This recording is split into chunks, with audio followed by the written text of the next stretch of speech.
Welcome to the Winged Wheel Podcast. Here to talk all things hockey are your hosts, Brad Crisco, Ryan Hanna, and Evan Lobsinger.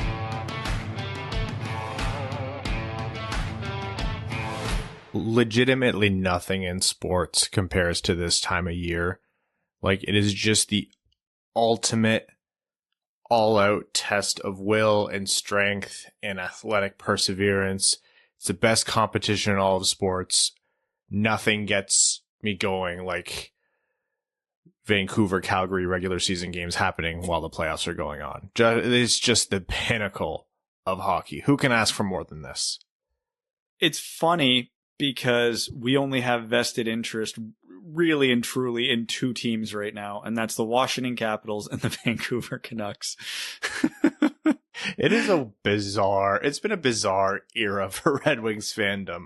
Like, you maybe, if you're lucky, care about things in May, but they're never the Red Wings. It's always other teams. And it's always like, we need this COVID battered, among the league worst Vancouver Canucks, who are in a completely different conference, to get just 1 point in regular season games that are happening concurrent to playoff games because of reasons. Imagine telling 2018 us that. Well, hopefully the Canucks get 1 point next game so we can just forget they exist after that and just pretend like those Vancouver-Calgary games even exist, like we should, because it's an atrocity on the league that they even attempted to play them. But hey, whatever. It's a pandemic. Weird things are going to happen, and we can sit here and enjoy regular season hockey in May between playoff games. As Brad suggested, yeah, the Vancouver games, I think they have 3 left. It's Sunday night right now. They play in about 2.25 hours from the time of this recording. One of those 3 games, if they get one single measly point, accidental point, pity point, however it comes about, they pass Detroit in the standings. Detroit is guaranteed fifth worst standing in the league, and thus 6th best lottery odds, because Seattle is automatically slotting in with the 3rd best odds. And if Vancouver manages to get away all 3 of their last games without a single point in the standings, then Detroit has 7th best lottery odds. Is it going to matter in the end? No, nothing matters at all with the lottery. It is futile. It is purely there to remind Red Wings fans of their own mortality, and to give us a reason to annoy Evan on a single night in June. Yes. It's like studying for exam. You make me read up about all these kids who are going in the first, maybe second round. And I never think about it again until I hear their name in passing so many years later, and a cold chill goes down my spine. To be fair, Evan, I'm the exact same way. Like, some of the bigger names, like guys who are more like to Detroit, I do remember for a longer time. Like, I still very closely follow Perfetti and can tell you a lot about, his video and stuff that we followed when we were scouting him. But there's players from like 2-3 years ago where I'm just like, wow, I forgot you even went in that draft and you could have possibly been a Red Wings pick. I can't fit it all in my head. I actually don't know how Brad does it. Brad does all that and also remembers our specific birthday weekends. Before we hit record, we were sorting out schedules and Evan was like, what's my birthday weekend again? And Brad was like, I know that. It's supposed to be a 3/4 moon that night. Yep. This is what I get for trying to be a friend. But you think I have too much storage space up here now? Just wait until Tuesday when Microsoft amplifies that storage space. It's going to be staggering. Yeah, we're both getting upgraded. I hope they just fix the cilantro thing for me. More than anything. I'm really just hoping for that 5G cell service, honestly. I know people don't like long podcast intros before we talk about hockey, but I have to give you guys a life question, not related at all to hockey. I have the cilantro thing where it tastes like soap, and I have no allergies whatsoever. Mel has Evan level seasonal allergies, pollen and things like that, can't breathe, but can taste cilantro. I asked her, I was like, would you swap if you could? Just take my cilantro thing, but have absolutely no allergies? And she said no. Is she all right? Is cilantro that good? No, am I missing out on that much? No, not really. I would give up seasonal allergies in exchange for tasting cilantro the way it's meant to be tasted. What do you mean? Like, Is that I what No, Sorry, I go ahead. taste it as if it's soap, Right. but I have no allergies. Would you prefer my situation or hers where she actually tastes like cilantro as good, like a food ingredient, but has a ton of allergies? Yours 100%. Yeah, I think she's insane. I'm dating an insane person. Anyhow, welcome to the Wind Wheel Podcast. Tasting cilantro like soap. I'm Ryan Hanna. Soon to have unbelievable internet speed. I'm Brad Crisco. And I'm Evan. God. Brad was a little late today. He had a work thing, and Evan was just like, I could have been watering the grass. The grass. That is so my nice life. right My life's mission right now is to get some grass going on this god awful lawn. You're not going to. If you didn't I've see dropped it 2 in September, months. if you didn't see it in September and October, you're already dead. Yeah, but our friends are moving in, so it's like, we got to leave them some sort of grass. But No, you it is my life's mission right now. I am dropping bags and bags of soil and seed and fertilizer, and I'm out there watering like a crotchety old man in my underwear. On this episode of the Wind Wheel Podcast, we are going to be continuing our Red Wings season in review series. This is part 2 this episode. There will be a part 3 as well. But for today, we are going to be looking at the forwards and the coaching, which I'm sure will be a very patient discussion. We'll give a small update on the NHL playoffs and some news about Red Wings and the IIHF World Championships. First, I do want to just give our requisite shout out to the Jamie Daniels Foundation. We've partnered with them to help support their cause. It's a children's foundation initiative that was established in memory of Jamie Daniels and founded by Jamie's father and Red Wings lead announcer Ken Daniels and Jamie's mother, Lisa Daniels Goldman. The foundation strives to end the stigma of substance use disorder and provide support to those struggling with the disease or who are in recovery. To learn more and support the foundation, visit jamiedanielsfoundation.org. Okay, guys. The last episode, we tempted fate by joking that the Blashill news would come out directly after the episode posting, because that's just the way it all works. And then Thursday rolled around and there was nothing, and Friday rolled around and there was nothing, and I was like, well, it's not going to come on the weekend, so now we're going to record another episode, and there's yet another risk. I think I saw a very plausible explanation, and I'm sorry to whoever had it on either Discord or the Reddit. I'm sorry for forgetting. They mentioned that the exit interviews, they may have been waiting for the Grand Rapids Griffins season to end because Valeno and some others are down there.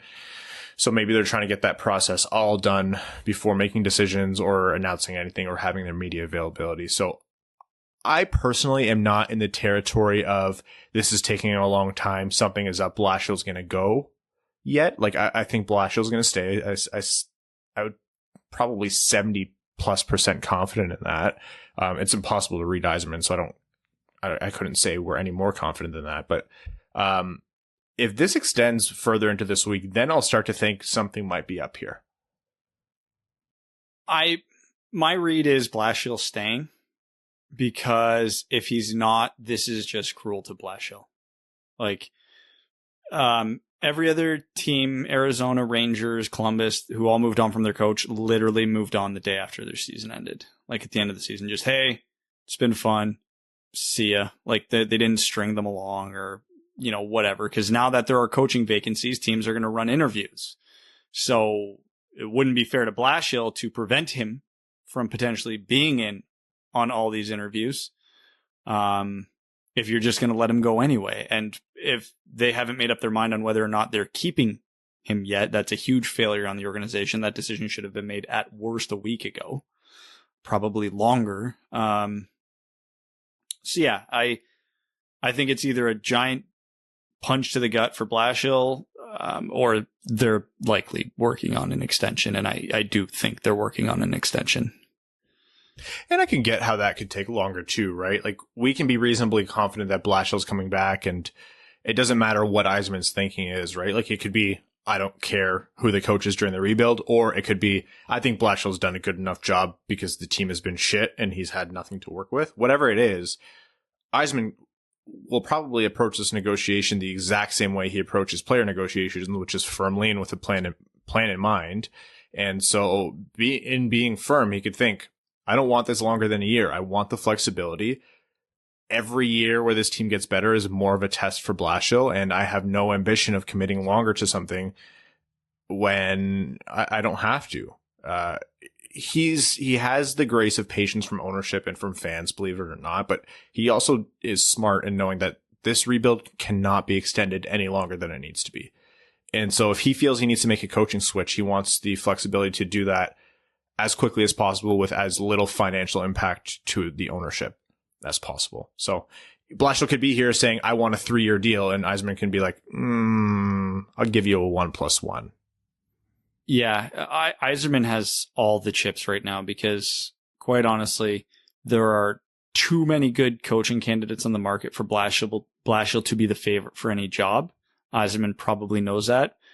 The Red Wings, even though they are always very standoffish with the fans and give us nothing, they know the pulse of the fan base. So they know that a solid 98% of the fan base wants to move on from Blashill. And that might even be a conservative number. I have not seen a solid defense for him. What percentage did you give? Like 98. I think that's excessive. I would say 70 to 75. I think there's a little bit of an echo chamber with Twitter. I think if you look at Reddit and Facebook, Twitter, you find a lot more support for Blashill. Well, Facebook comments don't count. Well, and like not all Facebook comments, you can't convince me are made by actual humans. You'll never be able to convince me of that. I think it's important. Your wife posts a lot on Facebook. I know. And she also married me. So what does that tell you about her? Yeah, that's a fantastic point. We have more or less the same opinions on Blashill, Brad, but I do disagree that either way, I think it's 98. Point being, a heavy majority of the fan base wants to move on from Blashill. And the Red Wings know that. Blashill probably knows that. Blashill's negotiating power right now, which is the point of this, is essentially zero. He does not have much of a leg to stand on. His whole argument is, well, the team sucked, but maybe less than we thought they'd suck. Please give me a raise. And Yzerman's going, yeah, no, you're getting league minimum for 1 year or you can kick rocks. So that I'm obviously paraphrasing, but that's probably not too far off how these negotiations are going. Like, hey, Jeff, we like you. We'd like to keep you. We're not sure about you. So here's a minimal offer. Do you want to take it? Yes or no? And it might just be taking so long because Blashill's literally sitting there and mulling it over. Like, who knows? Gerard Gallant is interviewing for the Rangers vacant job as Dan Quinn was let go by Chris Drury and Dolan, the owner. Gallant was a favorite of a lot of Red Wings fans. And I remember when Gallant initially got fired, and that was closer to the time where we thought Blashill might be a little bit more, he might be on more of a hot seat before that kind of settled down. And we got the very clear impression that he wasn't going to go anywhere anytime soon. We had the excitement because we thought maybe Gallant will come in.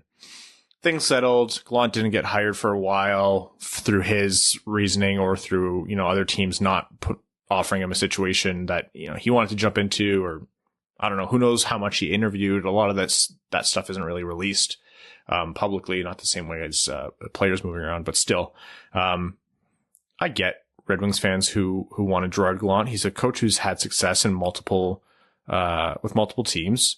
He brought the brand new Vegas Golden Knights to the Stanley Cup Finals. The guy, by all rights, is a really, really good coach. Some might say he's not the right style for the Red Wings. A lot of people might say he's a coach who should come into a team that's more ready to contend rather than a team that's developing. In my mind, I think it's more likely that the next coach of the Red Wings will be someone who we haven't talked about yet. And so I'm not really too pressed about the Gallant thing.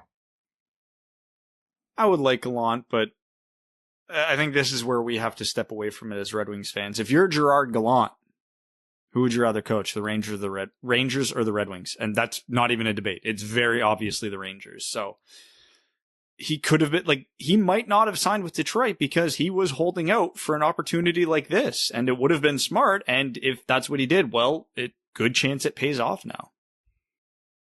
That's got to be one of the most desirable coaching jobs ever, or in the NHL, eh? Like multiple first or second overall picks. You have Artemi Panarin. You have a team well on its way to contending. Really, they should have made the playoffs this year if you consider their goal differential. They have their goaltending situation figured out. It's in Manhattan, like one of the biggest markets in the NHL, one of the biggest sports market, maybe the biggest sports market in the world. Like they could pay, they honestly might get someone who works there for free just because of the experience. No, the only thing going against the Rangers is the ownership. Just getting their greasy Dorito covered fingers all over it. And, it's more so a issue for a GM because they're the ones making moves, but the owners could come down on coaching too and try and get their hands on it. And that's not desirable for a lot of professionals. Like they want to leave their mark, put their stamp on the team, and they don't want some billionaire who's not an owner or not a GM or not a head coach meddling in their affairs. And that's when you as a coach walk into those interviews and say, yep, I'm glad you offered me the job. I'm going to need you to add $500,000 per year as insurance because inevitably I won't make it through this 4-year contract. I'll be fired year 2 and I want that salary. Like that's just the risk because coaches, when they get fired, they still get paid out unless they get hired by another team. And then it's a whole, they'll get their money eventually. And that's why I say, when Yzerman he'll want to minimize the financial impact to the ownership. If you fire a coach before the end of the contract, you owe them their money. So you don't really want to be paying 2 coaches. But yeah, Evan's right. Dolan is a wild card, so that has to factor in for sure. All right, guys. Quick updates on the Red Wings. IHF World Championships are gearing up or starting up. Good news, more at Cider highlights as he's taken on with Team Germany. Jonathan Berggren didn't make Team Sweden, but Albert Johansson did, which is nice. So we'll see a little bit more of Johansson. You have the usual checkmates, which we've been seeing. Justin Abdelkader is playing for Team USA, and Troy Stecher was tapped for Canada. If you're wondering why the Americans picked Abdelkader, it's been a long season. The World Championships don't always have the best uptake of NHLers or the best players in the world. These guys just want to stop quarantining. They just want to enjoy their summers, relax, unwind. I do not blame them. I feel gassed. I have not played even a single shift in the NHL, so I can only imagine. Matt Beniers, who's yet to be drafted, is listed as their number 1 center, if that gives you an idea of what turnout for this tournament is like. Team Canada has 4 players who have never played a game in the NHL on their team. So, yeah, it's I think it's going to be a big tournament for the Euros. And for all of you who absolutely love the resurgence of Evan talking in this podcast, I'm sorry. He's actually the 3rd string goalie for Latvia this tournament, so you are not going to be seeing as much of him. He plays Evans Lob Singers. Just add some umlauts, whatever they're called, and we can make anything work around here. And lots of S's. So many S's. He actually plays a stand-up game, believe it or not. He's the last goalie in the world. He's terrible. His goals against average is like 6.3 or something. But hey, he plays that retro game, and you have to appreciate it. All right. NHL playoff update before we get into the next part of our Red Wings season review. Lots of overtime, which we all love to see.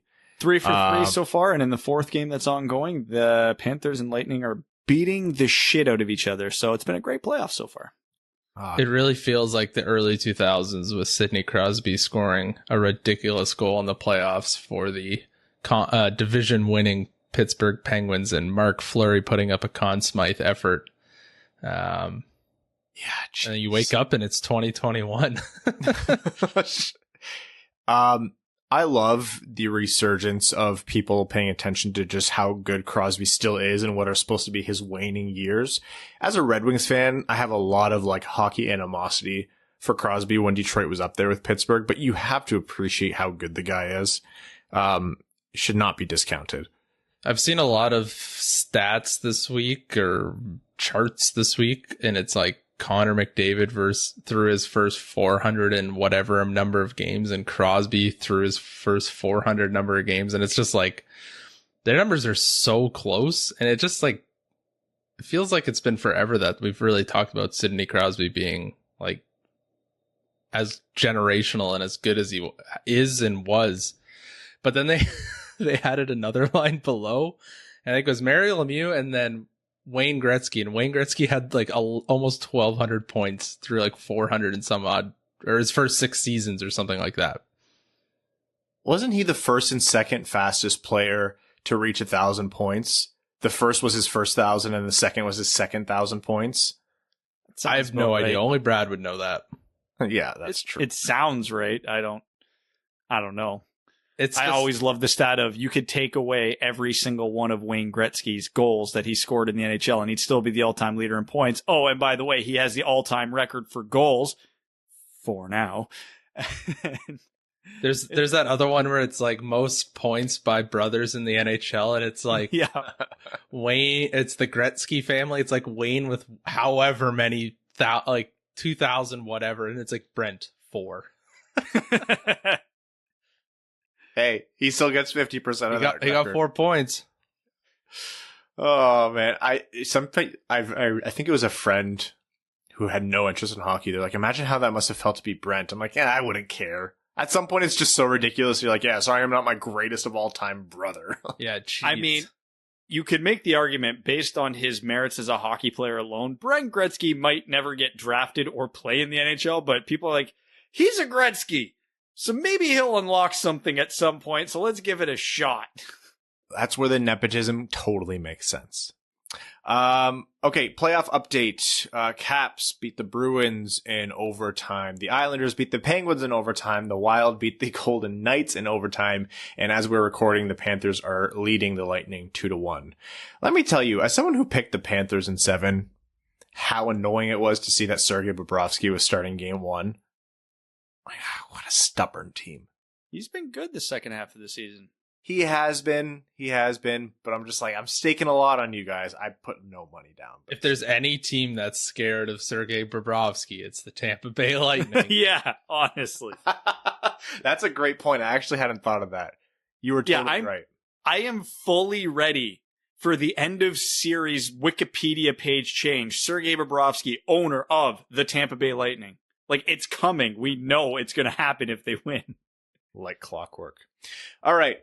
Red Wings season review, part 2. Let's start with the forwards. How do you guys want to do this? You want me to go through, just bring up players randomly and we'll chat about them and grade their season? Let's do it alphabetically so nobody reads anything into in what order we rate them. Okay. This one's a little bit of a tragic one to start. Tyler Bertuzzi. N.A. Yeah. There's nothing to analyze here. He had a good 7 games. Cool. His contract negotiations are going to be a shit show. He was poised to continue like an extended streak of really strong play. Like, he had a fantastic season last season. Looked like it was going to be the same thing this season. Really was, in a weird way, the glue with Larkin, Bertuzzi, Mantha.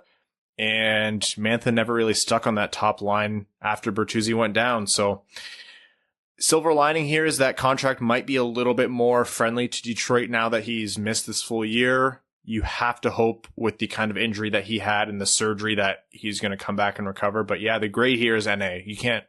It's unfair to grade him. I'll give him a B for back be broken. I'll give him a B for Bertuzzi.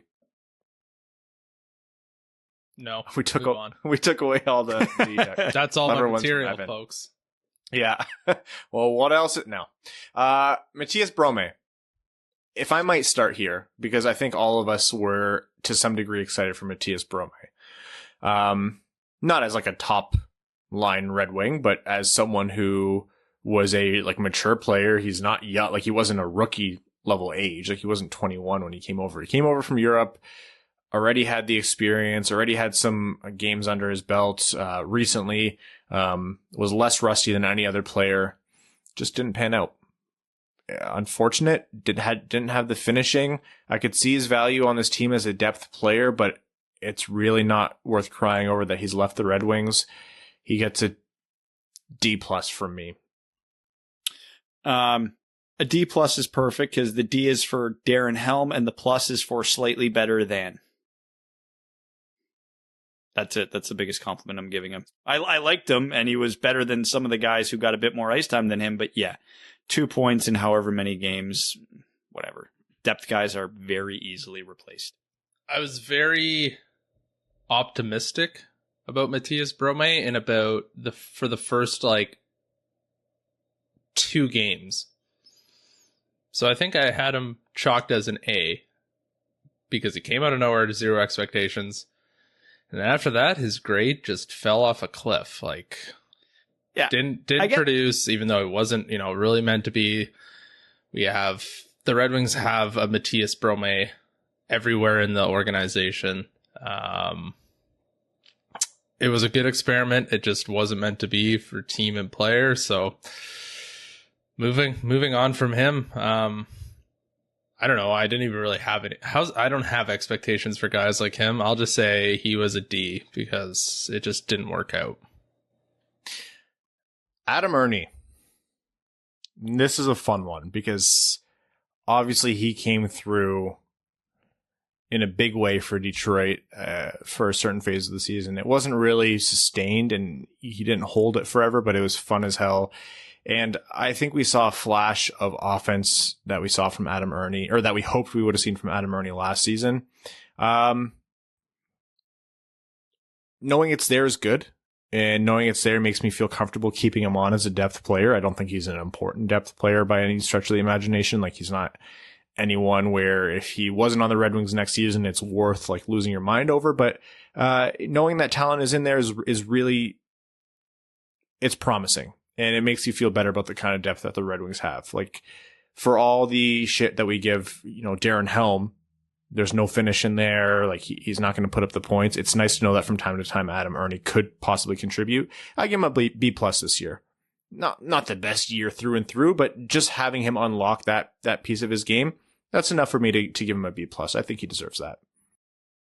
I beat to death the fact that bottom 6 players, by and large, are completely replaceable. And for as much as we love Helm, Glendening, Ghani, so on and so forth, it's not hard to find those guys around the league. And I say that because the mentality I would like the Red Wings to have is to not be so loyal to these depth players and try a bunch of guys there.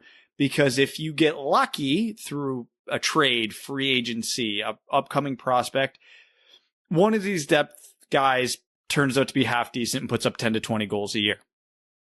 Okay, Adam Ernie was that hit. That's a win. This is exactly why you replace depth players, because eventually one of them's going to do what Adam Ernie did this year. Next year, I hope he can do it a bit more consistent, but he did it. He was one of the Red Wings' leading scorers, a bit of a beneficiary of getting a favorable deployment on the power play, but he did his job while he was there. And I don't think Adam Ernie's ever going to be a top 6 forward. Top 9 might even be a little optimistic, but I'd say likely 3rd liner at this point. Worst case, 4th line on a good team. His playmaking ability is still next to 0. Showed half decent finishing ability, and he brings a ton of energy out there. He's good defensively. He throws the body around. He's all over the place. He can... versatile is the word I'm looking for. He's a very versatile player. As long as you're not asking him to be the playmaker, he can pretty much fill whatever role you want. So the bar was on the floor for my expectations with Ernie to begin the year. I wish he would have been a little more consistent, but I'm pleasantly surprised. So I'll give him a B, a flat B. Yeah, if we're grading players on their expectations of them this year, I'd say Adam Ernie was basically just, the next Darren Helm, the next greatest Red Wing in organization history. Yep. The fact that he scored any amount of goals is great. So I'll say he's a B plus too. I thought based on what I think of Adam Ernie, I think he exceeded expectations. I don't know how to give him anything less than that. All right, Robbie Fabry.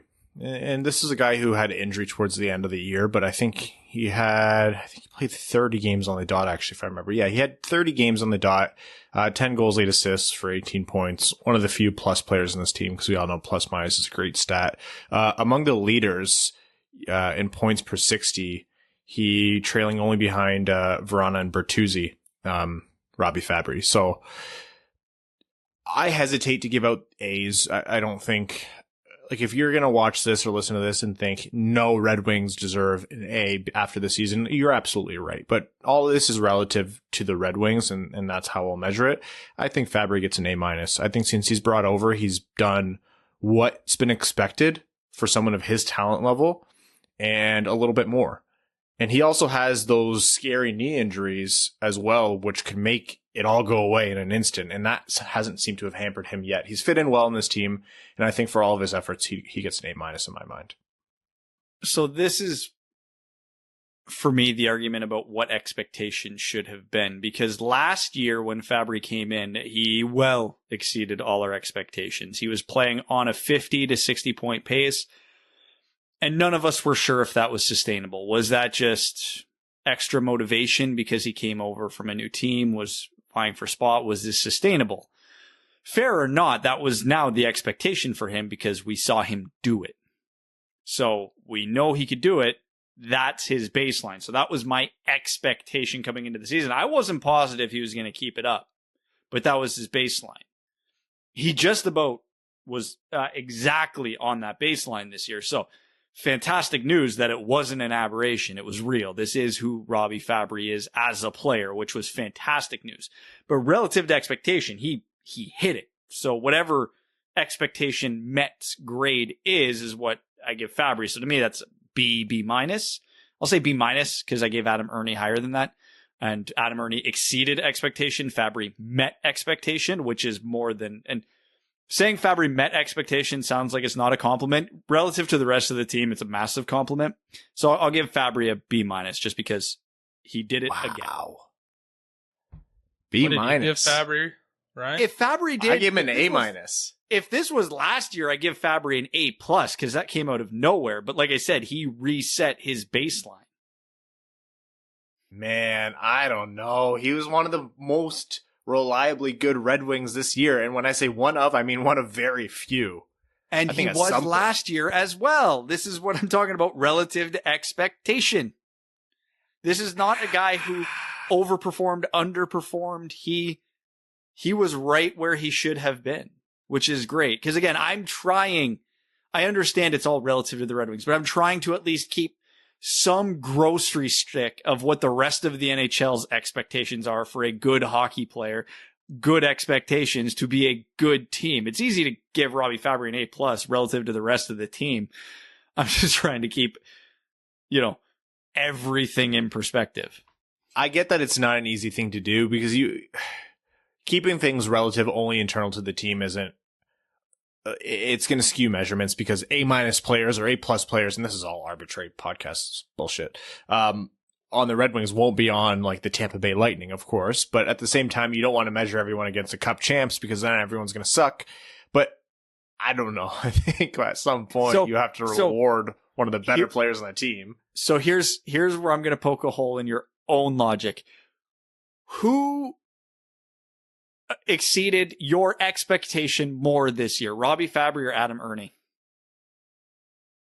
Adam Ernie, but you can't give Fabry a higher grade than Adam Ernie. No, but I'm not my measurement isn't a player's expectation solely relative to themselves. Like I'm factoring in the team, I'm factoring in overall performance. Like it all works in there.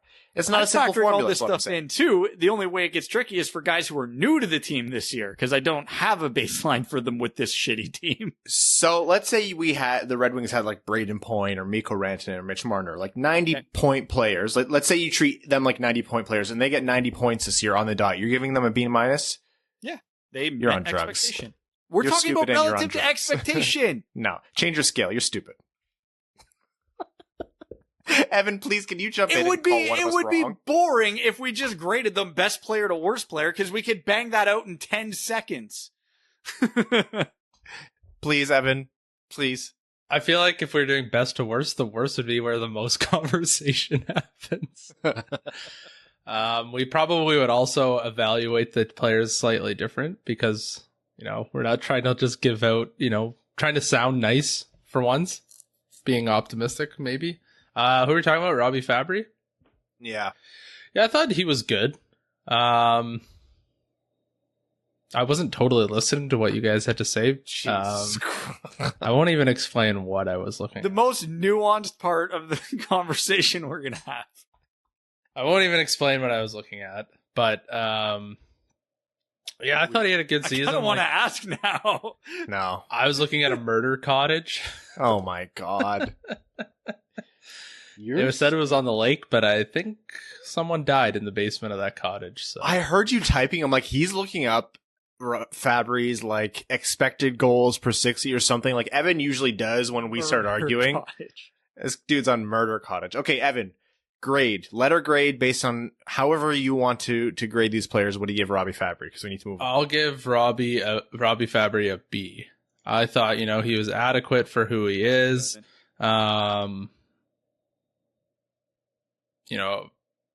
It was just expectations. Like, I don't know. I thought he did what he had to do. Thank you, Evan. Whatever. Thank you. This is why you're my favorite. Valtteri Filppula. I wear that as a badge of honor. Valtteri Filppula. I'll let you start with Flip. So low expectations going into the season, and he somehow didn't even live up to those.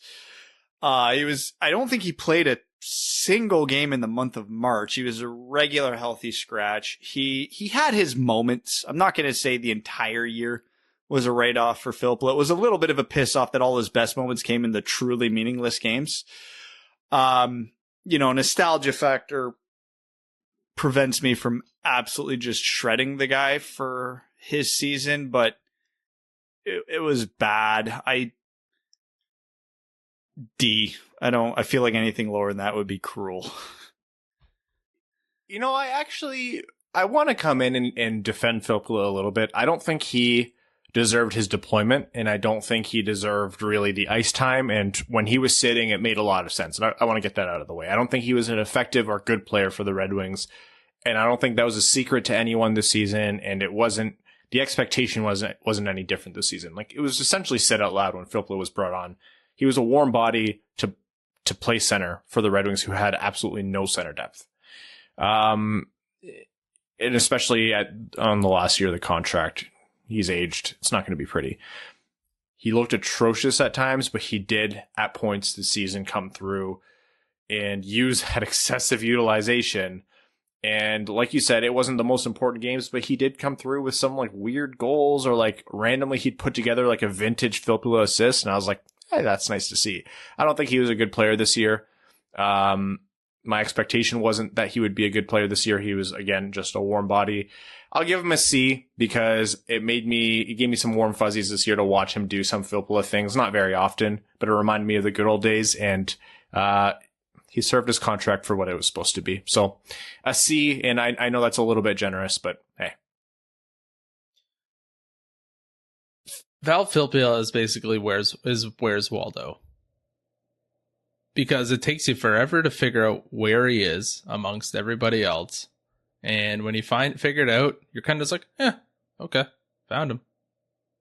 Like, yeah, just there.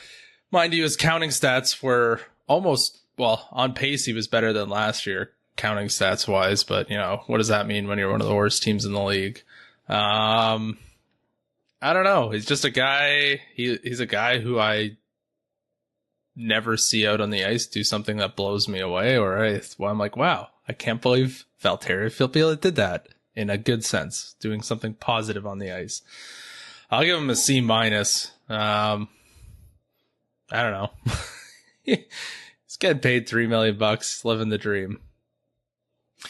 Sam Ghani. I know we said we wouldn't spend too much time on the players who are easy to evaluate, but again, Sam Ghani, I think, in my mind, wasn't expected to do a lot.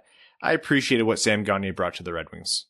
Again, I really do. I think when we talk about veteran presence, Sam Ghani was a genuine veteran presence. There's a few instances this season where you saw actual leadership on the ice. And I thought for his role, he was effective. He wasn't a needle mover on the ice. He wasn't out there winning a ton of games. He wasn't out there playing against the league's best players. But I think for what Sam Gagner was supposed to be and how he was deployed, he was fine. And at times good, relative to his position. You're not going to notice him because that's not how he was utilized. He's not on Larkin's line. But I like Sam Gagner. He gets a B for me. Yeah, he was fine. He was, I am whelmed on a team that was devoid of good hockey players. He was adequate. He wasn't super impactful, but he also wasn't a liability, which is a big win. He was versatile. He played where they needed him to play, power play, penalty kill, do what he needed to do on 5-on-5. The not being impactful in any way part prevents me from giving him too good of a grade, but yeah, I'm with you. He's somewhere between a B- and a B. We're talking about Sam Gagner? Yeah. Yep. You both, what did you give him, Ryan? B. We both give him Bs. You guys gave him B. Jesus Christ. What am I supposed to do here? Give him a B. Let's just make it a clean sweep. And I'll give him a B because he seems like such a good dude. And definitely gets into the charitable things quickly with any team he goes to. In terms of his on ice, I don't know. He's got nothing. Moving on. Luke Glendening. Oh, man. F for face-offs. That's the only real answer. Look, we tooted Luke Glendening's horn with a lot of irony this year. In previous seasons, I would have had a lot more substance to go on for Luke Glendening in terms of, this guy is actually doing a lot more than could reasonably be expected of him. And he did deliver on that for a lot of his career. And I don't think he's like completely washed, but he's not. I think he's past that part of his career with the Red Wings. He did serve a purpose this year, and he continues to serve a purpose on this team in a depth role. I'm not clamoring to get rid of Luke Glendening. I actually kind of hope he gets brought back on a good depth deal. He gets a B- for me, maybe B. He did everything that was asked of him, which, whether we like it or not, was a lot. He had a lot to deal with, a lot of ice time, tough deployments, tough defensive roles, key face-offs. He was okay in those. He wasn't particularly great defensively, but he also wasn't a train wreck. He provides nothing offensively. He had a couple backhand goals, which was fun. Honestly, we all expect nothing from him offensively, so every goal is a bonus. I'm going to give him a C+. Again, he was all right. But I'm bumping it down to a C because I had to put up with all that face-off talk all year. So yeah, something he did good actually pissed me off, so he gets a C for it. Yeah, I mean, did he end up finishing leading the league in face-off percentage? I don't care. I don't want to know. All right. Well, that changes my grade. I don't know. Luke Glendening good at face-off. Luke Glendening is ultra athletic, but not particularly good at professional hockey, so he gets a C-. I don't know. What are your expectations for Luke Glendening? Like, you're going to kill some penalties, but the team will be terrible on the penalty kill. You'll fuel another year of trade speculation to Toronto. I don't know. C-, that's what I'm going with. What did I give Filppula? A C? Nothing in the... Yeah, it doesn't matter. Give him a C. Darren Helm. Look, let's make this short and sweet. Darren Helm is over the hill on his career. He's had a good career and is loved by a lot of Red Wings fans, and I think that's well deserved. This season was as good of an indicator as any that part of even the depth usefulness in my mind is gone. He had 7 or 8 points in 40 plus games. Where is it here? Yeah, 47 games. He had 8 points. The impacts just aren't. Yeah, the impacts just aren't there for me anymore.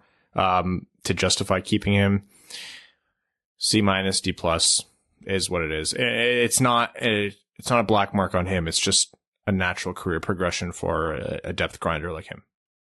I'll give him a D for Darren and a plus because I like him. That's succinct enough, honestly.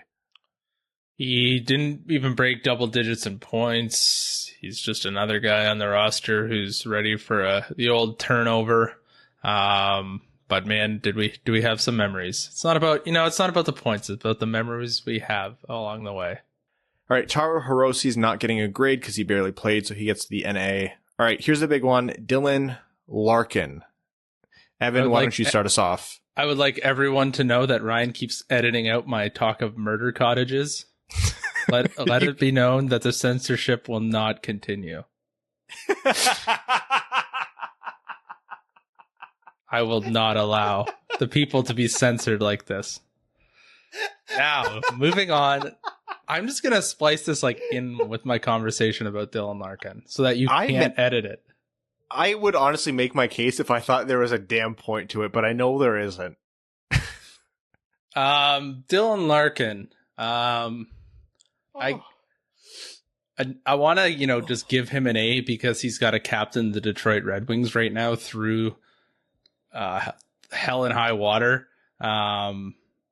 It's a hard task to do. It's hard to get in front of the cameras every single night after losing again or not the team not scoring any goals or our power play sucks for 50 attempts, it feels like, and keep trying to say something that resembles optimism.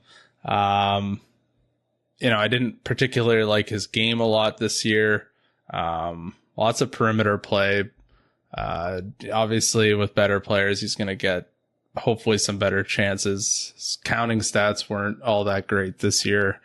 I don't even remember what we said in our season preview, what we thought would be a successful year for him in terms of points, but I don't think he had a great year. But right now isn't the time where we need him to have great years.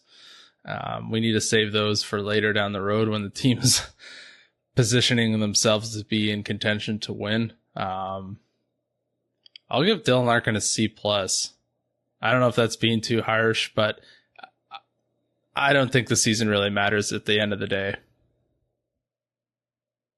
Murder Cottage. So on a scale of all the rooms in a murder cottage, Dylan Larkin gets a grade of the spare bedroom. So according to Evan. Hey, if it's not in the basement, that's a great mark. It's a terrific grade.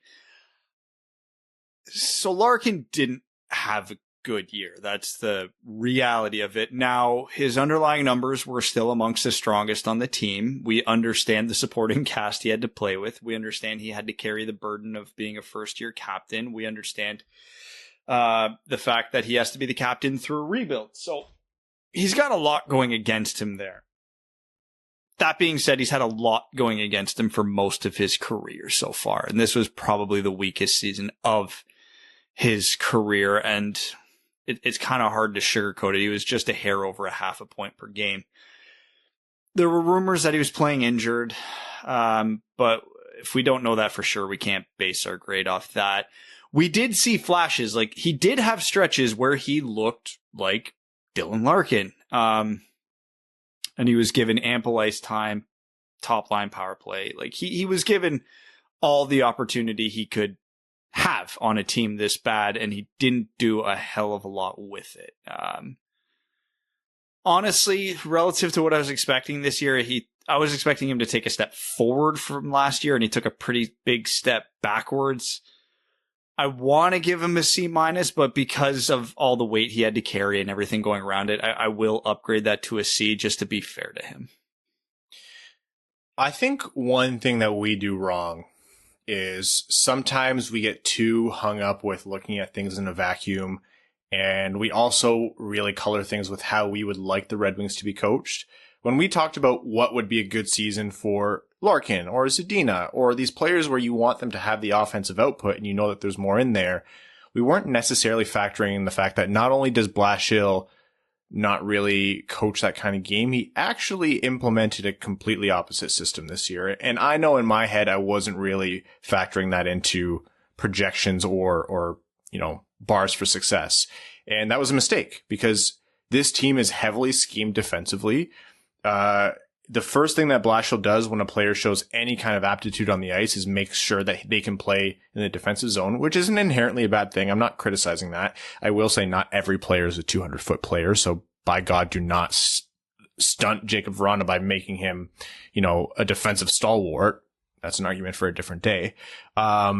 Larkin is the figurehead, the key focus. He is the first player that comes to Blashill's mind when he thinks of defensive responsibility from our best players. He really encourages that game. So yeah, Larkin didn't have the best year. And I think even if you look at the opportunities he did have, you guys are right. He didn't capitalize as much as we've seen him do in the past. But at the same time, a lot of this is systemic. A lot of this is based on the kind of game that Blashill asks him to play. The guy hustles harder than anyone else, I think, on the Red Wings and has from the moment he got here. He's the captain. He has one of the hardest captaincy roles in the NHL.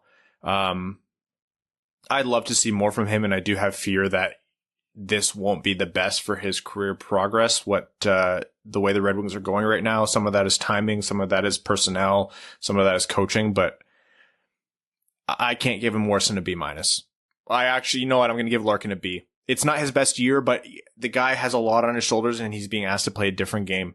See, this is where for me, I can't really paint his season in broad brushes because it was such an up and down season. My biggest criticism of Larkin this year, I understand that the counting stats would be limited because of Blashill. That's true of everybody. We have to factor that into every single grade we give every single forward because they were, to a certain extent, all handcuffed. The problem with Larkin is I saw him drift into so many bad habits that he had early in his career. I'm just going to skate really fast down the wing, go around the net, and then fire it at the net. He did that so many times this year, and he worked it out of his game to diversify his offensive attack more, and then he just completely got rid of that this year. We barely saw it. So again, stuff like that for me is hard to chalk up to Blashill. As much as you know me, I'll take every chance I can get to pin something on Blashill, but it's just once they have the zone, Blashill doesn't really handcuff him there. Yeah, he doesn't have much of an offensive system to write home to at all. But when they get there, they're not handcuffed. And once Larkin got the zone, he just didn't do anything with it most of the time. It was so many one and dones. Shot on net, rebound cleared. Shot on net, rebound cleared. It was, and that wasn't his whole season. Because if that was his whole season, I give him a D-, and I don't think twice about it. Because we did see, like I said, flashes of the improved, progressed Larkin that we saw the last couple of years. But it wasn't consistent. It wasn't even, I don't even want to say it wasn't even regular. He was put in an impossible situation, but the opportunities he did get, he didn't really capitalize nearly as much as he should have. You're right. It's incredibly complicated. And a lot of this will come out more in our coaching conversation. We're not going to do Mantha. He's not on the team anymore. If we did, he'd get at best a C- in my mind. I don't know. Wasn't a great year for Mantha. Vladimir Messnikov, who... What are you talking about? He gets an A+. He got us Jacob Vrana and a first-round pick. Yeah, actually, that's a great point. Vladimir Messnikov has 5 or 6 empty net goals or something ridiculous like that. Doesn't he have a ton of empty net goals? And somehow he's not the empty net king on this team. Putting that up there. Vlad's been fine. It's easy to cheer for Vlad. I think he has played his middle six role fine enough on this team. He's not the world's most proficient scorer, quite obviously.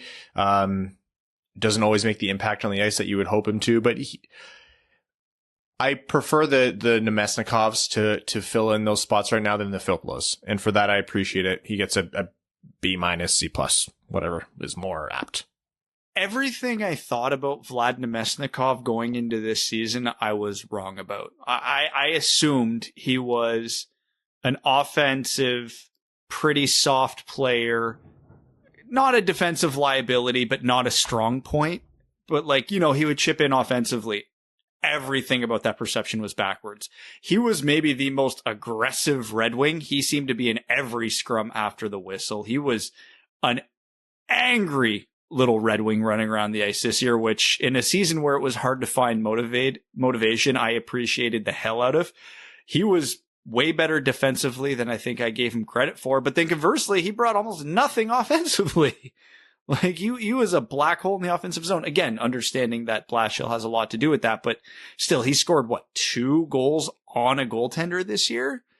If you're playing 2-3-C, like, that's not acceptable. I don't care how limiting the system is.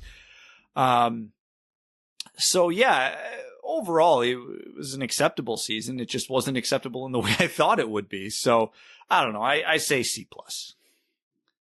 I guess if you're not putting up points, you got to make it up in some other area of the game of hockey. So if he wasn't going to score, he may as well try and get in some fights or get into the fun stuff. His contract is cheap. He fills a hole for now. I didn't think he had a particularly strong season. I don't even know really what my expectations were for him. I don't know. I'll say C+. The thing is, like, people, there's for sure the people who hate listen to this or hate watch, because it seems to mostly be YouTube. They're going to take these ratings specifically and say, oh, Messnikov, B-. He was terrible. 17 points in 53 games is awful for a guy who's playing in your middle six. And that is objectively correct. That's right. It's just that this is very much an exercise of, we have to say this now because this is the team and the circumstance right now. This is the Red Wings middle six. Yeah. Yeah. When we're looking at a very strong team in, however many years, we'll look back on this and laugh happily all together. Yeah. If we're benchmarking against other teams in the division, I'm terrified because other teams have a very competent middle six, and probably their bottom six could outplay some of our top, outplay the top six for Detroit most nights. So we're just, it's relative to the Red Wings, not to the rest of the division. Because if we held every player and ranked them based on where they rank for the position and the role they played, like first line C, second line wing, first pairing defenseman, and ranked it against the average in the NHL, is there more than 3 players that grade above a D+ on this team this year? Yeah, it's tough. This conversation would be a lot quicker. Exactly. So we have to compare them. That's why I want to make it clear we're comparing them to preseason expectations. We knew the Red Wings would be one of the worst teams in the league this year, and they were. But if you grade the team overall, they're probably getting graded above a D+ because they exceeded our expectations. So it's just, you have to factor this in with every player. So like, to get a D or lower ranking on this team this year, you have had to have been absolutely fucking god awful to get like a F on this team. I don't even think I'm going to hand out an F because I don't think anybody underperformed by that much. Franz Nielsen, I don't want to hang around here too much. D+. It's no point in beating this one down. He got sat for a lot of games, and in my mind, it made it so I wasn't like frustrated by Franz Nielsen's existence on the Red Wings this year. Simple as that. Give him a D-, whatever. Richard Panik, I don't know. He was fine. I don't know. C-. Actually, C, because he scored that sweet goal from them, flopped it straight into the air. Yeah, and there's the muff punt, and then he went and buried it. I'm upgrading him to a C+ because he actually did the one thing I've never seen a Red Wing do, and that was try something cool in a meaningless game.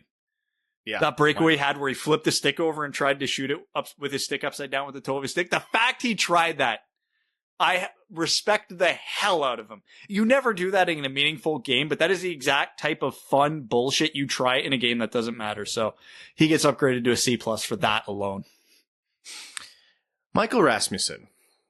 I want to give Michael Rasmussen an A- because of how much he's overcome in a very rocky career path. A lot of it not his fault. I think an A- is generous, so I'll probably stick to a B+. But I will say, as someone who has largely written off the idea of Michael Rasmussen as a top line winger or someone who is worthy of that 9th overall pick. He still has been very impressive this year in the strides that he's made. I have a lot of hope for him in Detroit's middle six moving forward. Probably closer to third line than second line. But the progress he made this year as a player is enough to give him that B+ rating in my mind. I'm not concerned about output on the ice. I'm not concerned about point totals with this. His growth as a player is important to the Red Wings' future in that it's a big bonus, because you could easily have looked at Michael Rasmussen this previous offseason and said, he's likely not going to factor into the Red Wings' future. And you still might be right, but he's really done a good job of sticking to his development, making good use of his time in the NHL, and on a bad team has been impressive. Yeah, again, this is where relative to expectation becomes so important, because I think going into the season, most people would have been comfortable to label him as a bust. I don't think we did that because we understood the circumstances with his injury and the stupid CHL NHL agreement where he couldn't go to the AHL in the season where he probably needed to. We understood the context, and it's one of the few things we've got right. He did massively overperform what I thought. Now, I don't want people to get carried away, because on Twitter, everybody, us included, were heaping praise on Michael Rasmussen this year. And I think a lot of people equated that to, oh my God, we got ourselves a second line center here. No, we do not. For me to be an effective top 3 center in the NHL, you need to be able to do 3 things, or at least 2 of the 3 things at an elite level. And that's defend, create offense. And by create offense, I mean, you need to be able to score and set up the players around you. And you need to be able to skate well. Going into this season, Michael Rasmussen did none of those things well. Coming out of this season, I would say he does 2 of those things well, but not at an elite level yet. His skating, maybe the single most improved skill of any Red Wing this year. It was night and day. His skating was very noticeably better, and his defensive game was very, very good. He is not a line driver offensively. His playmaking ability is still just this side of not present. He's great off the cycle. For a guy who is labeled at number 9 overall being a difference maker on the power play, and an elite power play guy, had 0 power play goals, is a testament to how far he still has to come offensively. Everything from the neutral zone to his own end was great. His offensive game still leaves a lot to be desired. He's not inept offensively. He can create chances for himself, and he can finish chances when he's given them, but he is not a distributor, not a playmaker, and not a line driver. So I think he's ideally suited for a third line wing role on a very good team. Second line wing if you need a second liner. There is hope for him still as a center, but I don't think that's beyond the third line. Grade for relative to expectation that I had for him this year, I'll give him an A-, because honestly, I was trending towards he was a bust. So I'm very, very happy to be wrong on that one. Yeah, this year was the year where I kind of thought that Michael Rasmussen has a chance to actually play in the NHL. Like he didn't look out of place per se. Did he stand out in an offensive way or defensive way? Not really. But it certainly is an improvement over the other years where it looked like he was drowning out there. Like the game was passing him by. Excuse me, and he just couldn't keep up. This is the first time where I thought, maybe there's a chance that he can carve out a career in some capacity in the NHL. He didn't produce any offense, and like Brad, you said, didn't do anything on the power play, which is what his bread and butter apparently was in his draft year. But I think there's something salvageable in him still. So in terms of expectations, I think he exceeded them, considering they couldn't have been much lower, I don't think. So I'll give him a B+. I thought he was okay. Bobby Ryan. Impressive start to the year. Really easy guy to root for. Obviously, injuries derailed this season. And definitely out points went cold as well. He gets a B for me because he gave us some fun, performed really well for a veteran who was really just a kind of gap filler for the Red Wings, honestly might have garnered a draft pick at trade deadline had he not been hurt. So if he can stay healthy and kind of do what he did this past year, I'm fine with him. Same thing as Sam Gagner. Is he going to be a needle mover? No, but as the Red Wings are rebuilding, happy to have him. He gets a B for me. He created offense. He brought some creativity in the offensive zone. He scored some goals, which was pretty damn rare. His injury sucked. I had very low expectations for him, and he was damn near a half a point per game player, so that was great. I'll give him a B+. I was over the moon with what we got out of him before he got hurt. Yeah, he came out of the gates hot, scoring. He was tied for the league lead very, very, very early in the season. Like I've said the whole time, the biggest thing about Bobby Ryan is he wanted to be there. And getting someone to want to be there on this team is impossible, especially a free agent. So the fact that you want to be there, he had 18 points in 30 games. He led the team in scoring for some capacity of the year before he was injured. I'll give him an A-. I don't even know really what I expected of Bobby Ryan coming into the year. But he wanted to be there. I thought he put up some good offense while he could under Jeff Blashill. I think that's all I can ask for. A-. You love your guys who are on the second half of their careers, eh? Like that's the Evan Lobsinger type player. The Steve me and Brian Burke Bobby would be Ryans. best friends. Absolutely, you and Berkey would be best friends. Me and Jim Rutherford would just trade the same players every single year. We'd have a 20-year plan lined out. Giovanni Smith, I have a hard time rating just because he didn't get a ton of ice this year.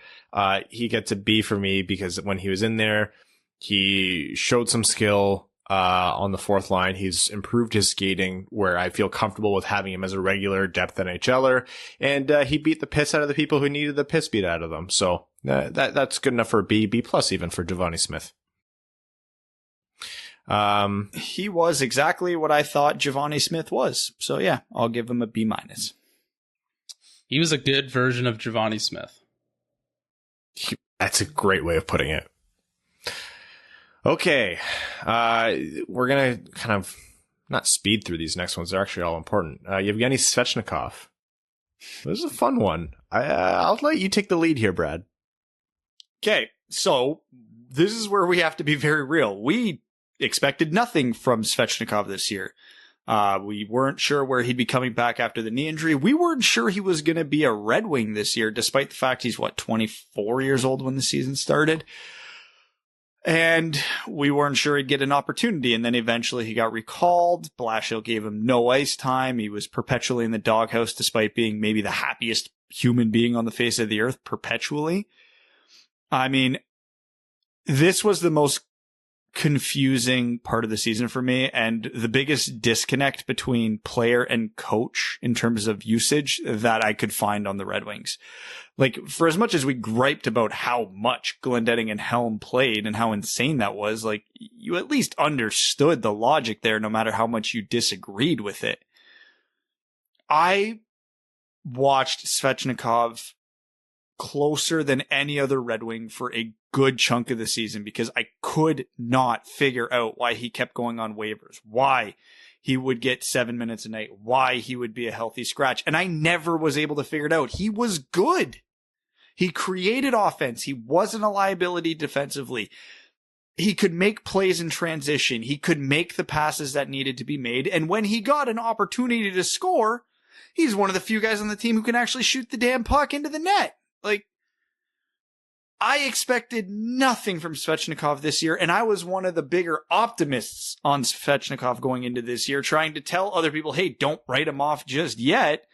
And he exceeded my expectations. Like, I give Evgeny Svechnikov at worst a B+, probably an A-, and I think everybody in the organization would give him a C at best, and I can't wrap my head around it. Look, Svechnikov, you're right about those things, Brad. I think a lot of his production, especially once you look at underlying numbers, like, points per 60, you look at the relative Corsi for percentage, like, the guy didn't output a lot. No Red Wings did, unless you're Vrana, of course. or Hronik with secondary assists. But you're right. In these little pockets, or if you took a deeper look, Svechnikov has that skill. I think largely what it is with Svechnikov is that this is the peak, right? Like, this is his athletic peak. We're seeing it. We have seen it. He's not going to get substantially better than this, which is why the more I think about it, the less I get hung up on him being waived or anything. I definitely disagree with it. I also give him a B+. I'm happy to have seen him score. I'm happy to have seen him be able to play a professional game against his brother. I'm happy to have seen him in the NHL, and I hope if he's with the Red Wings next year, he is used in lieu of a Valtteri Filppula type next season. But I think once you look at his career trajectory, I just don't see a long-term future where he's a big piece. But that is not relevant to the grade. He gets a B+ for all the reasons Brad said. Guy was good. Yeah, he was another guy I thought, this was the season. It was now or never, and, going up and down from the taxi squad, getting waived, blah, blah, blah, blah, blah. It's so hard for players to get a real rhythm in their day-to-day and then on ice, because they just don't know when they're going to be in, when they're going to be out. So I really feel for Svechnikov in that point. And like you guys said, I have no idea what the organization's doing with this guy, because he's better than a lot of guys who play a lot of the games. So, looking at his season at a high level, his counting stats are pretty good considering I didn't expect anything from him. I'll give him a B+. Like, I think he deserves to be on the team full time to see what you're really going to get from him.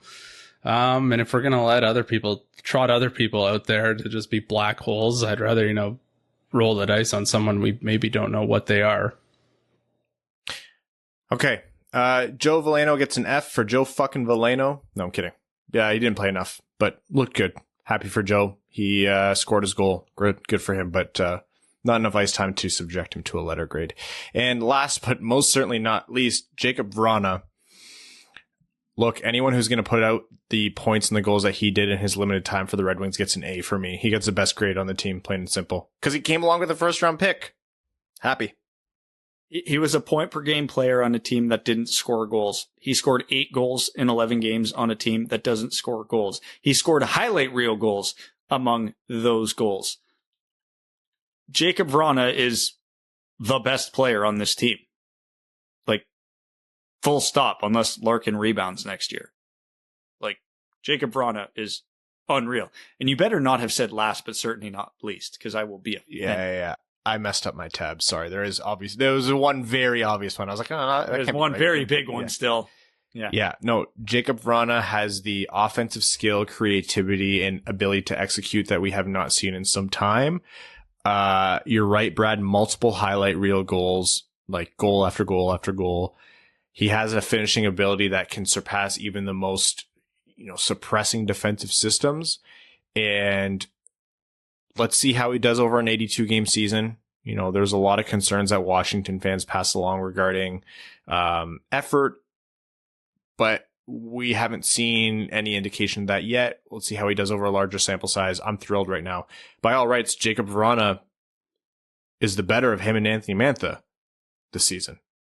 And Detroit I don't even think that's that controversial of a statement at this point. Yeah, so... Mantha still has all the raw tools that he could be better than Vrana, but Vrana, for being labeled as an inconsistent player, is doing it more consistently than Mantha was, so... Yeah. Vrana is tied for 5th in scoring on this team and only played 11 games for Detroit. Absolutely unreal. Everyone else above him is 42, 45, 30, 44, 53. What was that one set that was floating around that in the last 3 or 4 years in the NHL, Jacob Vrana is 4th in the entire NHL in 5-on-5 goals? Not per 60 or anything like that, total. Yeah.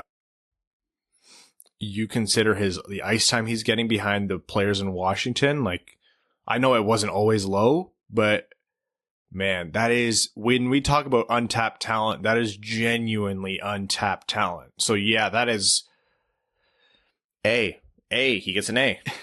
The question with Vrana was, he's going to be playing better competition with shittier players, but he's going to get a lot more ice time. So does that offense go up with the ice time, or does it all kind of balance out because of the factors going against him?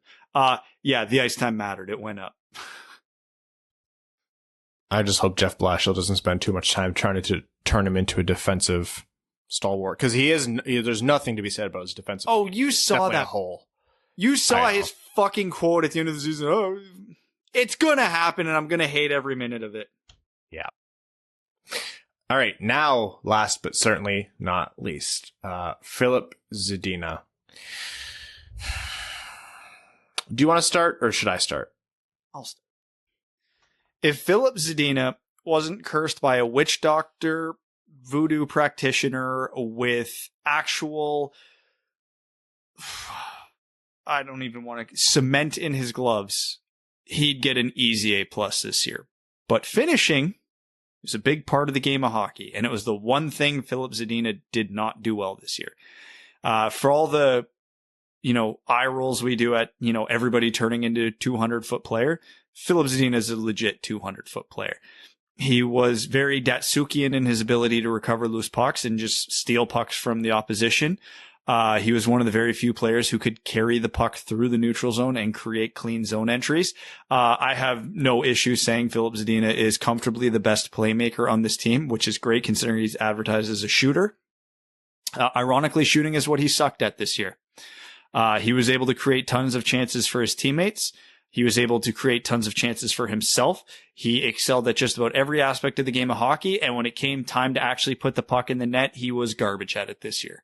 There's no way around that, because the goals he did score, for the most part, highlight reel, unreal goals. So we know it's still in there. Some of his goals this year were the most impressive that were scored this year. He just didn't do it nearly enough, and he had ample opportunities to do it. I know Filip Hronek didn't do him any favors on the power play, but you can still settle the puck down and shoot it. Yeah, so all things considered, I'm going to give him an A- because he excelled at just about every aspect of the game of hockey.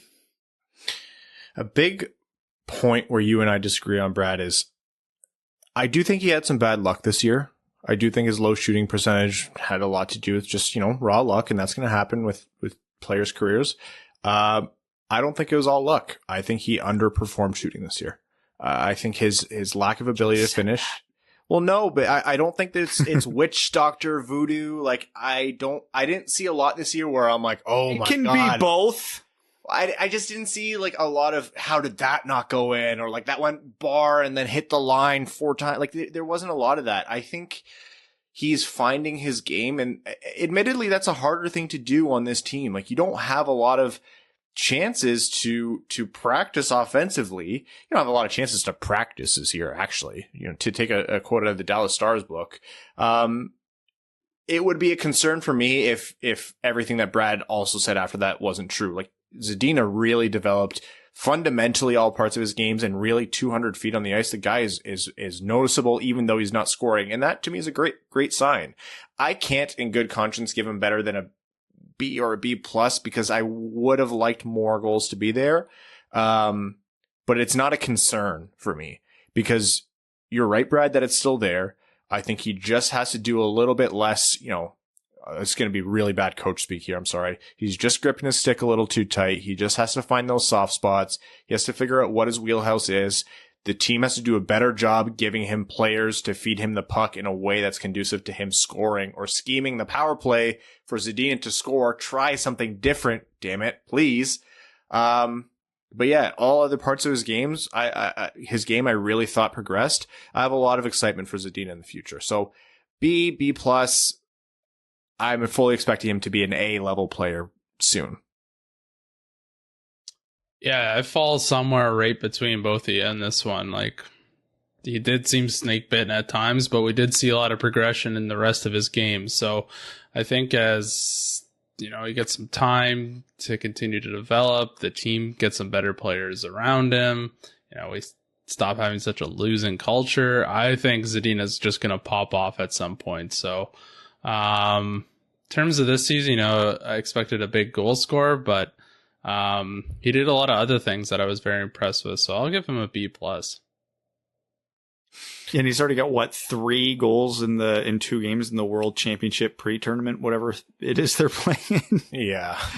To no one's funny. surprise. Yeah. I know we said we'd do coaches, but obviously the forwards ran a little longer because we had to argue over fourth line grinders, as we do on this podcast.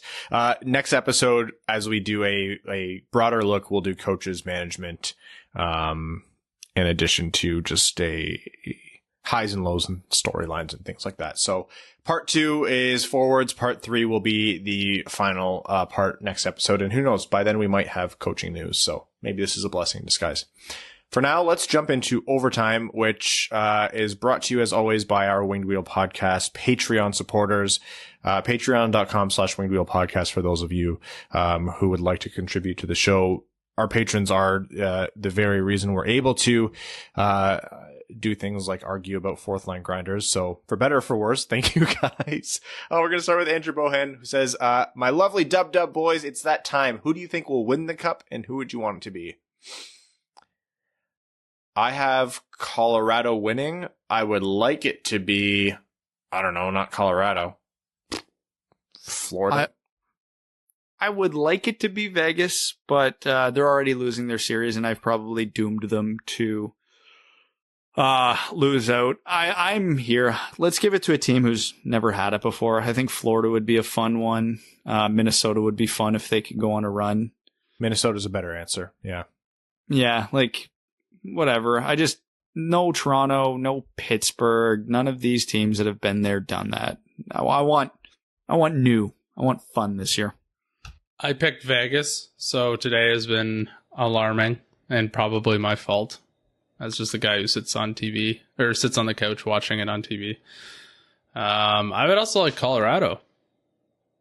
Vegas or Colorado, that's my bet. Seeing Connor McDavid lift it would be cool. Yep. Big Connor McDavid fan. Callan S says, I speculate that Yzerman is Jonathan Drouin Blashill with a 2-year no-raise new contract. He's taking his time, the opposite of rushing. Rushing sounds an awful lot like Russian. Who is Russian? Larionov. Callan, you might be onto something. Tony Hatcher says, simple jersey question. I haven't bought a non-winter classic jersey since I got my Reebok Zetterberg before he was given any letters. I've been waiting for Larkin to get the C or Bert to have some turn, but I'm also trying not to get too attached to anyone on a rebuilding team. What makes the Fanatics jersey so poor? In theory, removing the space for shoulder pads for casual wear makes sense, but I've only ever heard them being shit on. Oh, the logos are like practically screen printed on. Like it's still a physical logo sewn on, but it's like a screen print. There's no texture. I get it. Like if you're just looking for something for casual wear, sure. But in my mind, then just get a t-shirt at that point. Rowan will tell you all about Fanatics. Like it's just not, in my mind, it's just not at all worth it. At my store, we don't carry the Red Wings Fanatics, but we have a lot of the Leafs ones. And just for reference, the numbers on the back of the blue Leafs jerseys on the Fanatics are silver. So, take that for what it's worth. Bizarre. Alec Kenny says, hey guys, I don't have a question. I just wanted to say thanks for all the great content you put out. I've been listening for over a year now and finally decided to become a patron on my birthday because this show is the gift that keeps on giving. None of my friends are hockey fans, so you guys have made being a Wings fan fun again as the team struggles. Thanks for everything you guys do. Alec, that brought a smile to my face. Thank you so much for supporting the show. Happy birthday. And I'm happy we can bring some pleasure to a god-awful season. Caitlin Wood says, I'm guessing you'll mention this, but good Lord, can we talk about how bad the new NBC scoreboard UI is? Holy smokes, it makes me a very sad boy. Anyway, hope all are safe and properly inebriated. Cheers. It's better than Bally's, so, whatever. Yeah, that was my first thought. And it's kind of ruined it because I don't know whether it's good or bad, what's good or bad anymore. Yeah. Mohit Sider says, please explain the position of power play quarterback as if I'm a casual hockey fan. Also exciting news, I'm considering my first big hockey purchase since I made some money on Dogecoin, and I'm going to buy season tickets to my local OHL team, the Flint Firebirds. Is there anyone noteworthy to watch on their team now that Delandry is gone? Brennan Othman. Yeah. A very strong candidate to actually be someone the Red Wings look at with their second first-round pick, for whatever that's worth. So for your sake, maybe we draft him and you get to watch a high-end Red Wings prospect closely. With the OHL season being written off, I am literally so disconnected with the rest of the OHL. I can't remember anybody other than Brendan Othman off the top of my head. So, power play quarterback. They use the term quarterback because it's the perfect analogy. The quarterback's the one who controls the offense on the field. On the power play, generally the power play quarterback is the one who stands in the middle of the ice at the blue line, generally a defenseman, and kind of everything runs through them. Now, you can run a power play through the half wall, but that does kind of limit your options a little more. You have to have somebody truly elite to be able to do that. A great power play has both covered pretty well. So it's hard to find seam passes. And even though we beg the Red Wings to do it more, most of the time the option's not there. Because the Red Wings and most teams play a net front presence, it means generally there's not an option behind the net either. So if you have the puck at the bumper or the half wall and shot's not an option, the power play quarterback at the blue line is your outlet. And when they have the puck, they have full survey of the offensive zone. They can go left, right, or shot. And that's not even giving them the option that they can scramble and skate with it. So your power play quarterback generally has to be your best decision maker. They have to know where to put the puck, when to put the puck, and put it in the right spot. Hronek, who we were harping on all year, is bad at all three of those things. So he is not good as a power play quarterback. Cholowski at least knows when or where to put the puck and can put it there properly when he does it. He's just not quick enough with it yet. But that's all it is. They're the ones who control the flow of the play on the offense and where the puck goes more often than not. If he's a trigger man, it's way better fit for Hronek. Like it's all about the role on the power play here. Hronek is ideal for the left half wall because he's got a bomb for a shot and he's itchy to use it. So just let him stand there and tee off. Deathman6452 says, question for Brad. To preface, I love my nieces, 2 and 3 years old, to death and would do anything for them. They're in town and I've seen them for 4 hours. It's not noon yet, but I'm ready to start drinking and I already had to use my dad voice. The wife is already irritated more than usual. Any advice on getting through the next 48 hours? Oh, when I figure out the solution to that, I will make $1 billion by writing a book. Caffeine, lots of toys, and I hope you can tolerate kids' TV shows. Yesterday we were out weeding in the backyard and our neighbors have 2 young kids, and I think for the 3 hours we were outside, the kids stopped speaking for about a total of 33 seconds. And it was always just like trying to get their parents to like engage in what they were doing. And I was like, oh my God, I'm tired just experiencing this from the perimeter. So I went back to having my alcohol and pulling weeds. And no kids. Getting dusted by 5-year-old on skate says, we went roller skating for the first time last night and I will now no longer be judging people based on skating. Secondly, would you take Dahlin if it meant absorbing Skinner's contract? Yes. God, yes. 1,000%. I don't even debate that in my head. Also, P.S. Evan, I'm about to go golfing. This round is dedicated to you. May you go golfing soon. Think of me out there. Aaron Hudson says, hey boys, I had a coherent question that I want to ask, but Liverpool has broken my head. And then also asks about the cup. So you guys know. Goalie goal! Yeah, goalie goal. And they needed it to keep their hopes of qualifying for the Champions League next season alive. Like they needed it. Like absolute last play of the game.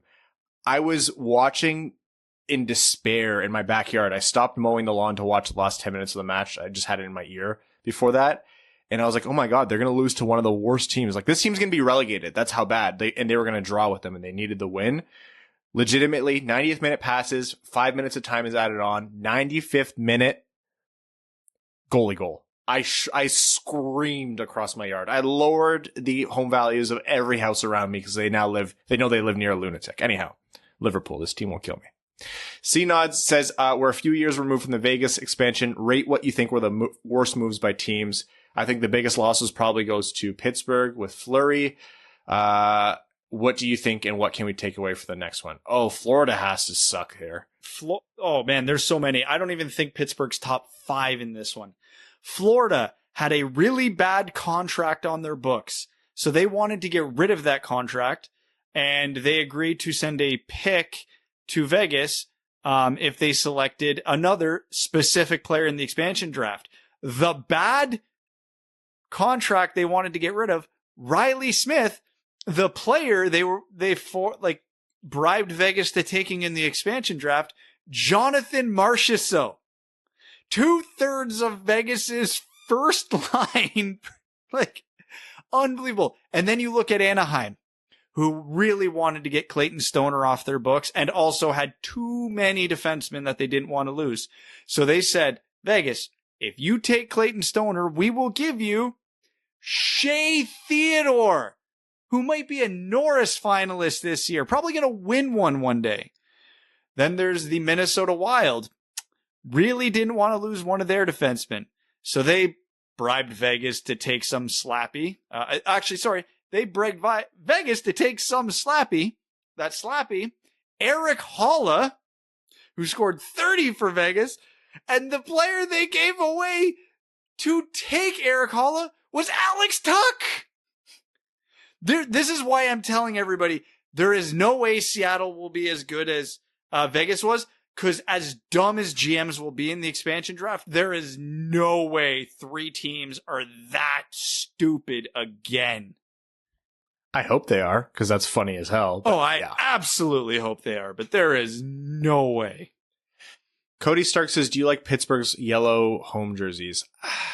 I love Pittsburgh's like normal home and away. They're all yellow ones don't match up in my mind. They're okay. They're fine. I'm admittedly a sucker for yellow jerseys. I generally will err on the side of I like them. And not my favorite, but I'd still rate them above league average. I have a question for both of you. I know this is going along, but I have a question. No. Are the Florida Panthers jerseys considered ugly? Oh, God. Want to open this debate again? I just don't remember what the answer is because I was looking at them today and I'm like, I think those are one of my favorite jerseys. Here's my opinion. They are amazing jerseys with the wrong logo. I love the logo. I think that's the thing I like about it the most. I love the jersey itself. I love the red, the gold with the navy blue. It's an elite color scheme. They're great jerseys. Ryan disagrees with me strongly. If you put their old logo on those jerseys, chef's kiss, top 5 jersey in the league. But I know Ryan's going to vehemently disagree with it. And before I let Ryan rebut, their retro reverses are better than their regulars. I will agree. Their retro reverses, despite the fact that I hate the hyper-realistic cat with too much detail for a jersey logo, the retro reverses were sweet. I agree with you, Evan. I really like their jerseys. And I think too many teams can't have a shield or like a logo and a circle logo, but Florida's works. I like it. Yeah, it's cool. I think it's sweet. Yeah. I hate jerseys. The logo looks too much like 2 things. 1, it looks way too much like a soccer logo. And 2, it looks way too much like their head coach. I think both of those things make it great. Lars, the prophet of the towering behemoth, says Liverpool goaler Allison scored the winning goal in the 95th minute. How about that? As Blashill now puts pen to paper on a 3-year extension, who would you like to be his replacement in the 27-28 season? That means you guys are all solidly in your mid-30s when Blashill signs his next extension. Looking at his age, Blashill could coach as long as, let's say, Trotz and stay on the Red Wings till the 41-42 season. Would that be fun? Lars, what's your problem, man? Okay, hold on. We need to define something. Ryan, I'm going to get you to answer since you're the baby of the podcast. Number to number, what is mid-30s? I would generously call mid-30s 34 to 38. I know that's not mathematically correct. I'm in my mid-30s in the next couple months. Yeah. I hate that so much. It's not symmetrical the way I did it, but I don't think late 30s is a nice term. I think you're late 30s when you hit 39. Sorry, Brad. Man, Brad's old. Yep. I always forget that. At least we can watch Berggren in the World Championships. That will be... Oh, yeah, he got cut today. Kyle McClure says, how did the Wings become a cup contender without being a bottom 5 team in the 22 and 23 drafts? One thing I keep coming back to, rebuilds never go the way you expect them to. No team will hit the perfect formula. And if you're not a bottom 5 team, you have to do a New York Rangers or New Jersey Devils or Philadelphia Flyers or something and just jump a lot in the draft lottery. That's how you do it. So if you don't win the draft lottery, how do you become a cup contender? So here's the obvious answer. The Red Wings have a lot of prospects right now. They have a lot of very good prospects. We've kind of given the range of what we can expect from every prospect. It won't be that surprising if Mo Seider is a number 1 defenseman and a potential Norris candidate. It also won't be that surprising if he tops out as a very good number 3. He's going to land somewhere in between there. Similar conversations for Lucas Raymond, Albert Johansson, even still Philip Zedina, and a bunch of other guys. If most of those guys go to the top end of their range, the Red Wings can absolutely be a cup contender. The problem with banking on that is more often than not, that doesn't happen. That's why you give a range of averages, because for as many guys overachieve, as many guys will underachieve. So really good luck with prospects. That's the short answer. Greg P says, couple quick comments. Big thanks for the hockey cards. Those are on their way, buddy. Congrats on the win. Big thanks to Brad for unknowingly helping me pick my first non-wooden stick. The special Gear Nerd episodes were great. Lastly, big thanks to all of you for the continued coverage. This is the best Red Wings pod out there, period. Excited for all the draft coverage, even in a down draft year. Greg, thank you so much for your support, man. It means a ton. And you're not going to tell me what stick you bought? Yeah, you gotta tell Brad about the twig. He's gonna lose his mind. It's actually an aluminum. It's an aluminum stick. He's still moving through the decades. I would respect that more, honestly. Hey there, fellas. Odds of Yzerman waiting for the Griffin season to wind down before holding end of season pressers, because there will be a coaching shuffle. Assistant coach Todd Krieger, I think I'm saying that right. Krieger runs the Griffins power play right now, which is 6th in the Krieger. Is it just Krieger? Spell it. Maybe. If it's the one I'm thinking of, you said Kryiger. Krieger, yeah. Oh, you know what? That makes sense. I'm being an idiot. I guess I just didn't want to say Krieger because of Archer. I was like, that's probably not how Krieger, but no, it is. It's amazing how draft his twins. 6th in the AHL in power play percentage and 5th in total power play goals. It's been one of the few bright spots in Grand Rapids this season. Could Krieger be Disco Dan's replacement? That's actually a really good point. Let's hope so. Aussie for Hall of Fame, stay fresh cheese bags. The Caminator says, after seeing Grand Rapids play this weekend, it was nice watching 4 NHL caliber players run a power play. If only Detroit could muster that up next year. Anyways, cannot wait for the Blash news to drop after you post the show. As good as it gets says, what should I use to fill the mediocre hockey-sized hole in my heart until things pick back up in the fall? Playoffs! Playoffs are fun. Pick a team that you don't hate. Hope for them. Yeah, this Tampa Bay Florida series, I'm watching it right now. It's going to be the best in the first round, for sure. Oh, yeah. Matt S. asks about who we're pulling for in the playoffs and also says, keep up the good work, Dub crew. Thank you, Matt. All right. Time for some Reddit questions and maybe a couple #AskWWP. Russell53 says, in this draft, which do you think would be most impactful? Moving up 6 spots in the early first as a result of winning the draft lottery, or moving up roughly 12 spots as a result of the Caps losing in the first round instead of making a run to the finals? Honestly, the Caps. The Red Wings, assuming Vancouver gets to 1 point, the absolute worst the Red Wings could pick is 8, and there's not a huge difference between 1 and 8. Honestly, there isn't, but there is a big drop off around the middle of the first round, so that could be pretty significant. I'm going to say the draft lottery win to move up 6 spots, just because you're not wrong, Brad. Like, I agree that this is going to be a muddy year, but just on the off chance that the Red Wings are able to pick who ends up being one of the 2 or 3 best players with that first or second pick, I think that's more valuable. If it's true that the top 8, there's going to be a lot of similar talent mixed in there, I think the same also applies to the latter half of the first round.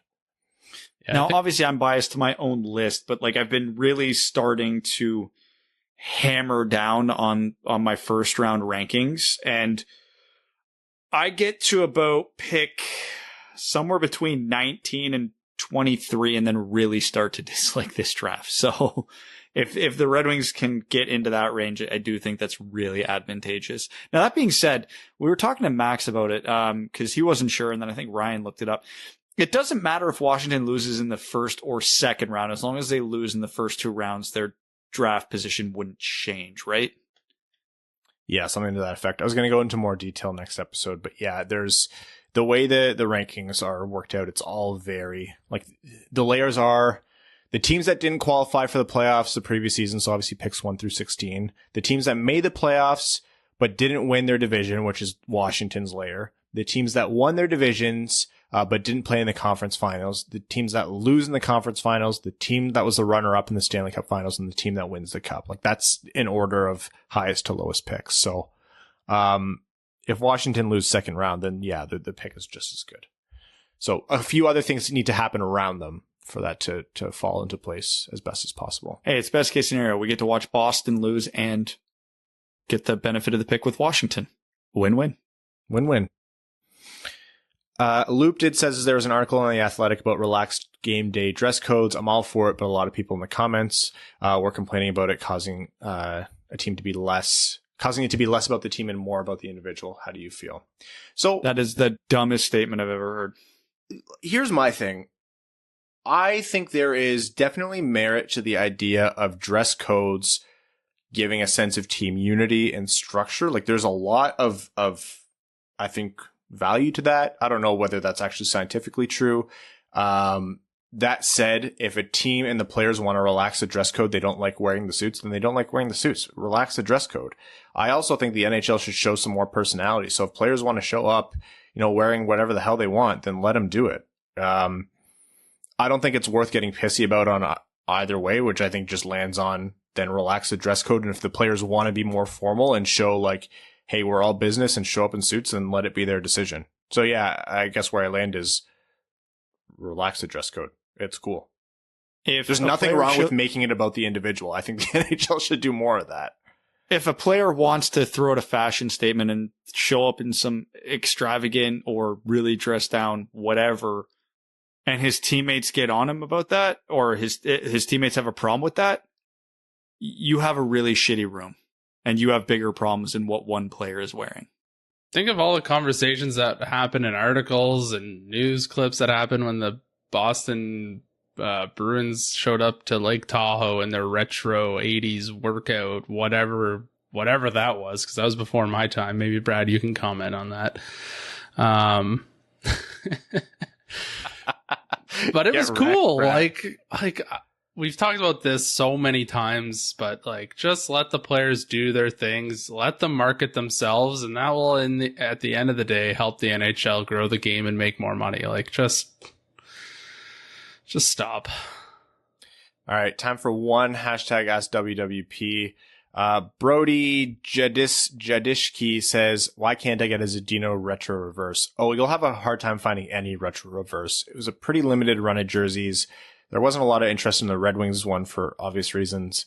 Even like try to find any retro reverse, you'll have a really hard time. I'm actually surprised there's any in stock for like a Larkin or a blank. Also, should we be concerned about Petruzzelli not signing yet? I mean, yeah. We're getting there. I thought for sure he would have wanted to get some games in Grand Rapids this year, and that window has passed. We're working on some more information on Petruzzelli. I'm just hesitant to say anything, to declare anything. But yeah, I think it's way more likely than people think that he doesn't sign. Whether that's Detroit or Petruzzelli, I'm not entirely certain yet, but I think that's definitely on the table. Okay, we have to wrap up. We are going to be back with you guys midweek. Maybe this will break the curse and we'll get the Blashill news within the next few days. But until then, thank you all so much for supporting the show, listening, rating wherever you get your podcast, following, subscribing. Our Patreon supporters, thank you all so much. Our name level sponsors, Arjun Shankar, Yves Bartel on behalf of the Sarah Grand Foundation, Brett Bailey, Terry, driver of Evans Folkwagon, Taylor Tadgell, Botched and Bloody Brazilian Wax. Oh, Brendan, come on, man. Brendan M, Citizen High Five, Craig Kibble, Greach, Han Ali, Hassam Al-Qassem, Jacob Turner, Jake Kiefer, Jeremiah Dobo, Joe Santangelo, Kalen Wood, Cody Stark, Kyle Hashman, Kyle McClure, Matt McKay, Matthew M. Rice, R.A., Ryan Hubbard, Scott Martin, Zach Spring, Andrew Bohan, Sam Bankson, Adam, I wish I could finish like Ernie, another former junior goalie turned golfer, Antonio Gracias, Connor Layton, and Evans bingo card, Jeremy Brocker, John Evans, Joseph Minama, Josh Yelton, Kevin McCracken, Quaz, Matt Keeler, Old Fashioned Ass Lickin', As Good As It Gets, Stan Olsen, Stay Fresh Cheese Bags, and Trevor Pevavar. Thank you all so much. We'll see you Wednesday. Thanks for tuning in to the Winged Wheel Podcast. Be sure to check out wingedwheelpodcast.com, where you can subscribe to the show on iTunes, Spotify, or wherever you get your podcasts. You'll also find links to other ways to support the show, such as Patreon, official podcast apparel, and more. And don't forget to follow the show on Twitter at Winged Wheel Pod. And of course, the hosts at Brad Crisco, at Ryan Hanna WWP, and at Hockey Town Evan.